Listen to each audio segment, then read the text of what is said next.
এই সেচ খালগুলোতে যে সমস্ত ডাইক রয়েছে তা মূলত মাটির তৈরি এবং দীর্ঘদিন যাবৎ পুনর্বাসন প্রকল্প পাশ না হওয়ায় ডাইকগুলো ক্রমশ দুর্বল, নানা গর্ত, খাদাখন্দ ইত্যাদি সমস্যায় জর্জরিত হয়ে আছে। প্রতি বছর মেরামত করে কোনো রকমে চলছে এই প্রকল্প। মেরামতের বাজেট স্বল্পতার কারণে ডাইকের সর্বত্র মেরামত করা সম্ভব হয় না, যার কারণে সেচ চলাকালীন ডাইকের বিভিন্ন অংশে আকস্মিকভাবে ভেঙে যায়।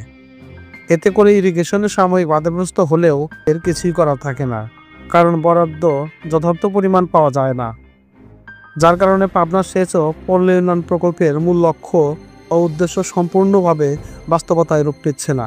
স্থানীয়রা সহ বিভিন্ন কৃষিবিদ মনে করেন, পুনর্বাসন প্রকল্প বাস্তবায়িত হলে এ প্রকল্প তার মূল লক্ষ্য ও উদ্দেশ্য সম্পূর্ণরূপে বাস্তবায়িত করতে সক্ষম হবে।